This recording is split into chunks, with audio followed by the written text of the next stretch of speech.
Lecturas atentas, lecturas en cola, lecturas pendientes. Lecturas pendientes, un podcast de conversación en torno a libros por Matías Fuentes. ¿Qué pasaría si por un proyecto de Estado se pudiera volver a la vida a todos los detenidos desaparecidos?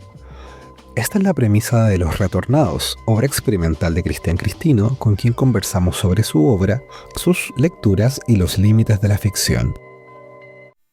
Hola Cristina, ¿cómo estás? Hola Matías, muy bien, muy contento de volver a vernos. Sí, ahí haciendo memoria, la primera entrevista que marca el inicio del podcast te la hice en 2021, en marzo de 2021, y se publicó a mediados de 2023. Ahora, bueno, estamos en 2025, así que aquí tengo mi contrarreloj para sacar esto más rápido, de repente me demoro mucho.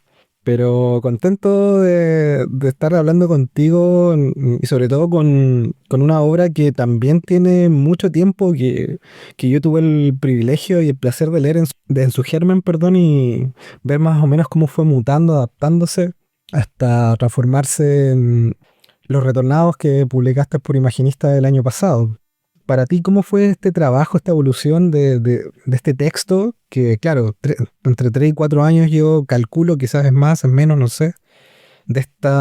Bueno, ahí también el tema de la etiqueta es otro tema para hablar, súper interesante, o para la clasificación de las obras, pero en esta novela experimental de memoria y ciencia ficción, sería muy interesante que me comentaras cómo fue este trabajo, cómo fue la evolución de este texto primigenio o la idea hasta convertirse en la novela y cómo influyeron, no sé, tus experiencias previas publicando, las lecturas de tantas que tuvimos por ahí, creo, y también de tus propias expectativas como autor. Sí, mira, es interesante que hables del tiempo y que digas mucho tiempo porque para mí este proceso, el de Los Retornados, ha sido bastante anómalo y virtuoso. Yo en general me tomo mucho tiempo trabajando en cada proyecto. El fallo muscular estuve 10 años trabajando en el material, que no significa que estar 10 años escribiendo, sino que uno toma la idea, esboza, abandona, investiga, vuelve a abandonar, en fin. Y ahora estoy trabajando en una novela que también creo que yo llevo 13, 14 años más o menos con el material. Y entonces para mí algo que comenzó como un cuento, un texto de 4 páginas a mediados del 2020 y que se haya publicado el año pasado, para mí me parece un tiempo muy, muy breve, porque además fue todo ininterrumpido. Yo participaba de hecho sigo participando en un grupo de amigas, de amigos que escribimos y que nos leemos y que en la pandemia nos juntamos virtualmente y tenía yo que presentar, no tenía nada, pero recientemente me había sumergido en el mundo de Philip K. Dick y más que nada de Blade Runner. Leí la novela, vi las películas y los 3 cortes que hay más o menos, porque hay todo un tema con los cortes y cuánto dura y si está o no la narración en off y el unicornio. Todo eso vi a la continuación. Leí sobre todo el mundo y también estudié mucho sobre la música. Entonces, ante la premura de tener que enviar algo para poder leer, que no tenía nada, en un momento me encierro a trabajar y me pongo a escuchar casi obsesivamente el soundtrack de Vangelis y empecé a escribir un poco pensando en un aspecto que en el mundo Blade Runner creo que está bastante olvidado, salvo en algunas novelas posteriores, que es cómo era la vida de los replicantes antes de llegar a la Tierra, escapando. Entonces, al pensar en esas figuras, fui profundizando y apareció un texto de 4 páginas que leí con mucho temor, con mucha seguridad, y recibí comentarios muy interesantes que me hicieron ver cosas que ya no estaba viendo y decidí seguir como pude esos comentarios. De hecho, era era un cuento y, y dos personas me hablaron de la poesía, de investigar en cosas de poesía y me dieron títulos. Entonces empecé a trabajar. Yo fui obediente, tomé nota, seguí, tomé talleres de poesía, los famosos talleres de Apolo la Vaca. Leí mucho, no solo poesía vinculada al proyecto, que después quizás podemos mencionar, sino todo lo que pude adquirir y mucho clásico. Después mandé un borrador, una muestra, al fondo del libro de lectura patudamente en la categoría poesía y quedé la primera vez que me asigno personalmente un fondo. Y mientras estaba en ese proceso, Donald MacLeod me invita a publicar con Imaginista, así que fue un proceso muy virtuoso y muy orgánico, ¿no? Y que fue en continuo. Entonces para mí fue un momento muy bello y una experiencia que ha sido muy bella por eso, por lo virtuoso, por lo continuo, que no sé si se me va a volver a repetir, pero por eso mismo la atesoro. Lo que primero podría llamar la atención, o lo primero que llama la atención quizá a un lector más común, podría ser el tema de la forma, la estructura. ¿En qué momento en esta búsqueda que hablabas respecto a quizás un lenguaje más poético, hacerse cargo más o trabajar más las imágenes en torno al planteamiento que tiene la obra, que básicamente, claro, ahí hacías el nexo con Blade Runner, de estos, en este caso, en el contexto de la obra de los detenidos desaparecidos que vuelven de una manera biológico-tecnológica artificial a ser parte de este mundo y todo lo que conlleva a nivel ético, a nivel emocional, etcétera. ¿Cómo llegas o cómo vas cuajando que este texto tiene que ser un poco más arriesgado en ese sentido? Y que claro, se ve de repente momentos en que hay cierta grandilocuencia que podría ser del teatro o también cierto lirismo que por supuesto viene de la poesía. ¿Cómo logras cuajar esta idea de cuento que era mucho más narrativa, ¿cierto? A esta obra ya que es más híbrida. Yo creo que la obra es la que determina el formato, el estilo.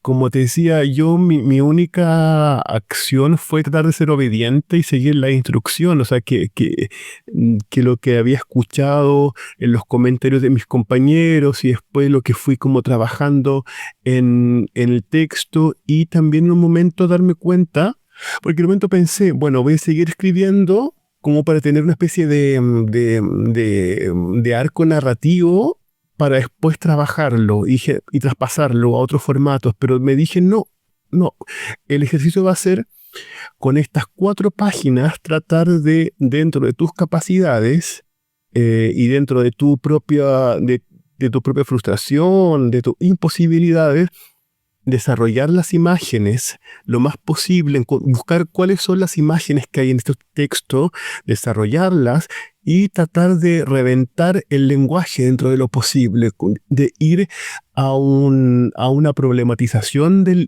lenguaje al punto de poder hacerlo estallar. Esa fue mi premisa. Después, leyendo, buscando y también tiene que ver mucho con mis gustos, que la música es muy importante para mí, y un poco influenciado en un libro que sacó Noctámbula, una traducción directa de Tameki Hara, Requiem, seguido de Las voces de Hiroshima. Ahí había algo en la estructura de esos textos que me llamaron la atención, entonces pensé el texto como con una estructura musical que está dividido en 2 partes. La primera se llama oratorio y donde se, comillas, cuenta esta historia de los retornados y el plan que se ejecuta para llevarlos a cabo desde múltiples voces. Y la segunda parte, que se llama Libérame, es un intento de ponerme en el lugar de una retornada puntualmente y tratar de experimentar y trabajar la idea de un lenguaje destruido, aniquilado, aplastado, pero incesante, donde no hay posibilidad de silencio. Una especie de monólogo, una especie de aria, pero a grito pelado y con un lenguaje histérico, yo creo. Entonces, esa fue la estrategia de la estructura. Ahora, sobre los géneros en sí, fue una buena pregunta. A mí me gusta pensar que es un texto híbrido, lo que significa es que sea eso. Pero también me sirvió como referencia un libro de Matías Celedón que se llama Trama y Urdimbre, que se clasifica, al menos según es el libro, como micronovela.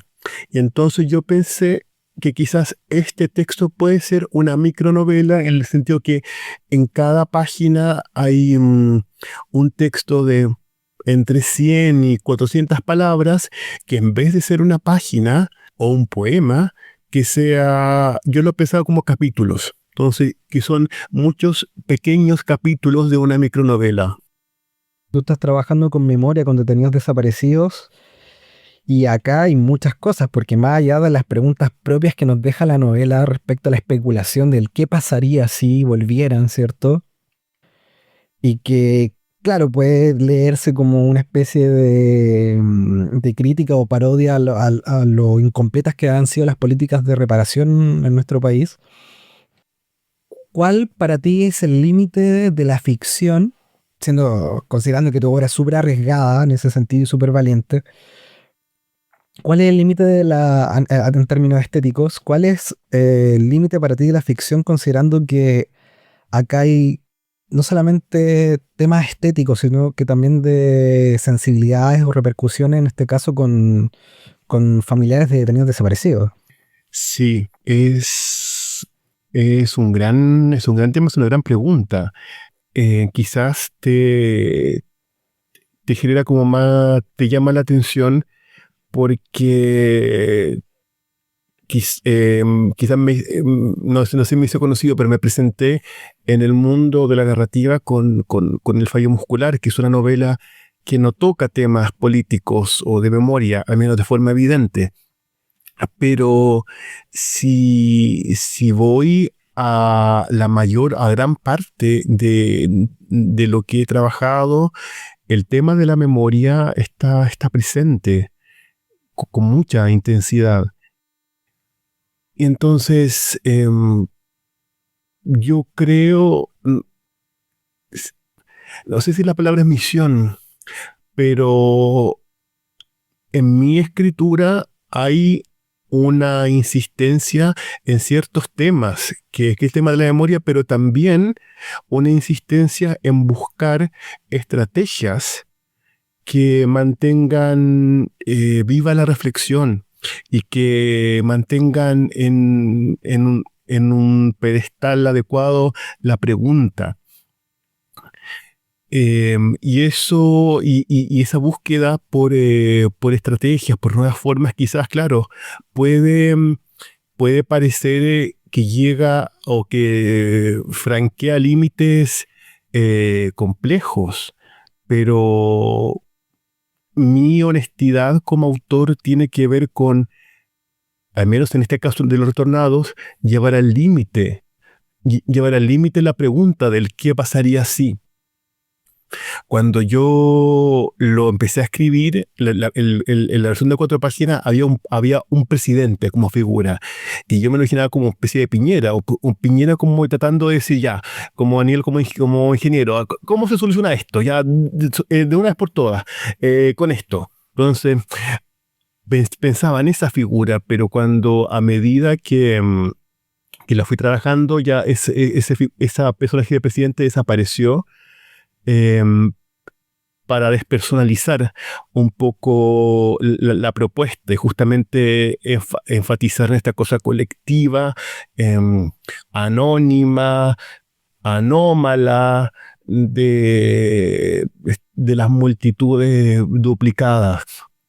Sí, creo que es una gran pregunta, es un tema difícil, pero yo creo que hay que seguir habitándolo. Y Me ha pasado en este último tiempo, justamente ya luego de haber publicado la novela y con gente que me pregunta en alguna entrevista, y porque como que, cuál es mi respuesta ante esta propuesta.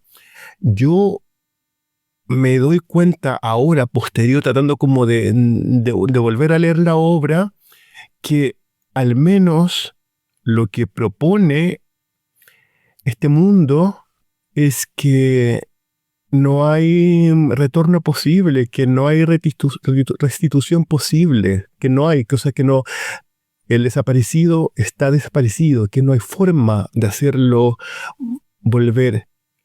Pero lo que sí queda es la justicia.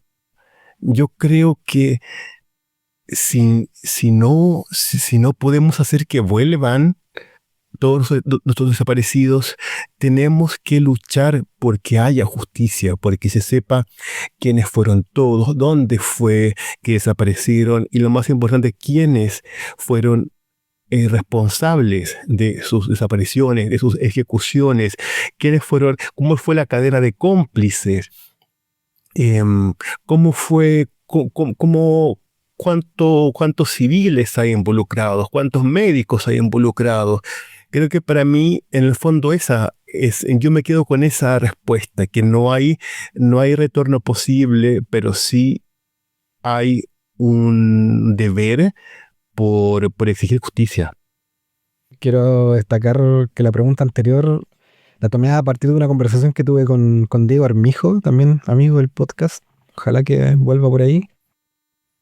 Creo que es muy interesante y quizás también es parte como un poco del fin que tiene este humilde segmento. ¿Cuál fue tu trayectoria lectora o que te sirvió un poco de insumo mientras trabajabas en la novela? Perdón, ya habías mencionado Blade Runner, pero ¿qué otras lecturas te influyeron o para ti fueron de cierta manera determinantes? ¿Y cuáles son tus lecturas actuales? Bien, o sea, en los retornados al margen de Blade Runner hay citas directas a un cuento de Lola Fernández, a un diccionario de símbolos, a cuentos de Hoffman, de Thea Hoffman y un texto de Patricia Verdugo. Pero cuando recibí, por así decir, la orden de ir por este camino, claro, empecé primero los textos que tanto tú como Dana nos fueron acercando, fueron fundamentales, que son Aniara, de Harry Martinson, que es un gran ejemplo de cómo se puede hacer un poemario de ciencia ficción y que además también es una epopeya, es un poema épico que tiene narración. Ese texto fue fundamental para poder entender que se podía. También La Universidad Blanca de Ismael Belda, Las ovejas radiactivas de Colimá de Ana Tapia, y después ya empecé a leer, bueno, también a Lem, a Stanislav Lem, a Mayakovsky, a Ursula K. Le Guin, y también estuve leyendo por esos días y también había una cosa que me gustaba mucho el uso de las onomatopeyas que hace Claudio Salazar Jiménez en La sangre de la aurora. A nivel de poesía, como te decía, leí harto, leí mucho clásico, pero un autor que para mí es muy importante y que creo que le he leído todo lo que está a mano y lo sigo leyendo, es Pedro Montalegre. Y cada cosa que aparece de vez en cuando, una pequeña plaqueta, corres ahí. Entonces, hay algo de ese mundo que a mí me convoca y para un poco para entender y para tratar de como de habitar o visitar esos mundos.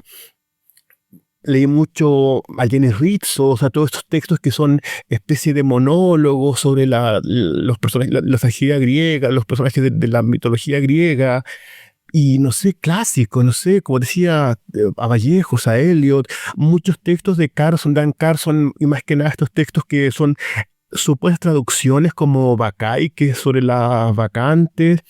Estos textos, y también hay creo que se llama La caída de Roma, creo que se llama otro texto, que revisé, a Isabel Zapata, que el texto Una vez que no es un país, también me dio muchas ideas de cómo trabajar un texto tan híbrido y que en su caso tiene también una estrategia muy clara.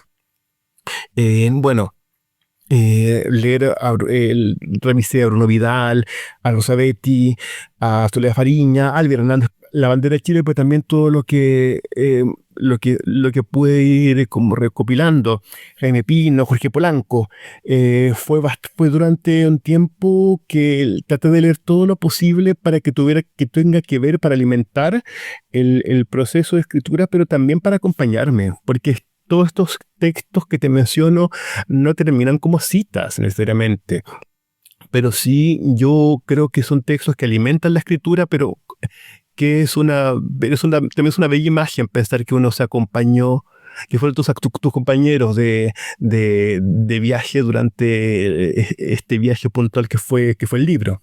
Y lo que estoy leyendo ahora, bueno, hay muchas cosas que estoy leyendo que tienen que ver como por lo que estoy investigando, que lo estoy escribiendo ahora, que quizás no es tan interesante como comentarlo, pero sí estoy leyendo La Divina Comedia, porque soy parte gestiono un club de lectura junto a Cristian Leonidas, que hacemos un club de lectura que se llama Mamotretos, y nos embarcamos con la lectura de la Divina Comedia, que es un texto que yo tengo mucho respeto, mucho interés y que me ha sorprendido mucho. He leído hasta el infierno, me queda el purgatorio y el paraíso, y ha sido una gran experiencia. Estoy leyendo también ahora mismo, porque me gusta mucho esta autora, El Imperio de los Sentimientos, de Beatriz Sarlo, que es un texto que solamente lo empecé a leer porque me gusta, como te decía, esta autora, y porque analiza un fenómeno editorial en Argentina de principios del siglo XX, de novelas que se publicaban de forma periódica, que quizás podrían clasificarse dentro de la novela rosa, aunque ya no menciona, o el folletín. Pero bueno, estaba leyendo solo como por placer, y en un momento me dio la clave para otro proyecto, así que también va a ser todo ganancia. Y lo que tengo sí pendiente para hacer honor a este podcast, porque es un libro que todavía no tengo, pero lo tengo pendiente, que se llama Muertos a la Obra, de Vincent Desprez, que es, creo, la continuación de un libro anterior que se llama El Saludo de los Muertos, que justamente de ahí estoy tomando esta idea como de ser obediente, de hacer la tarea, porque es un texto, El Saludo de los Muertos, en lo que ella está investigando sobre la muerte, qué sé yo, y en un momento hace un experimento que es muy, muy performático, que a mí me encanta, que ella se da cuenta que le cuenta el proyecto a gente conocida y desconocida, o a familiares, amigos, colegas, y que genera mucho interés, a lo que nunca le había sucedido con sus proyectos. Y entonces cada receptor le empieza a dar: oye, deberías ver tal película, oye, deberías leer a tal autor, oye, deberías ir a tal isla de tal continente, qué sé yo, que sucede este rito. Y ella lo que cuenta que hace es, toma un año solo obedeciendo estas instrucciones, y muchas de esas no llevan a nada, dice la autora, pero aún así aparecen otras cosas que son las que le dieron sentido al libro. Y Muertos a la Obra, siguiendo este tema anterior, tiene que ver un poco con cómo los muertos pueden seguir teniendo agencia y pueden concluir cosas, pueden gestionar cosas, que suena muy esotérico quizás, o muy espiritista, pero esta autora lo trabaja de una forma excelente, así que yo les recomiendo. Además tiene textos fabulosos sobre el derecho animal, así que esta Vincent Desprez es muy, muy, muy recomendable. Eso, un placer, Cristino. Muchas gracias. Siempre es un agrado tenerte. Ya Bueno, es una segunda vez, pero ya eres un amigo de esta pequeña casa digital. Quizá en qué servidor está de la Antártida. Así que un pie derritiendo, qué clase. Eso mismo, sí, te Y iba a acelerando decir. el cambio climático. Sí. A propósito de ficción especulativa. Y espero bueno, que la próxima hora no sea tanto tiempo para que podamos conversar. Aunque si sale otra cosa por ahí quizá, ya que siempre quedan abiertos temas contigo, sobre todo por la máquina de referencias. Yo creo que hay que ser buenos estudiantes, buenos alumnos y hacer también la tarea. Tanto quienes escuchan como acá, quienes está aquí conversando. Así que eso, un placer, muchas gracias. Muchas gracias a ti y muchas gracias a los oyentes. Esto fue Lecturas Pendientes, un podcast de conversación en torno a libros por Matías Fuentes.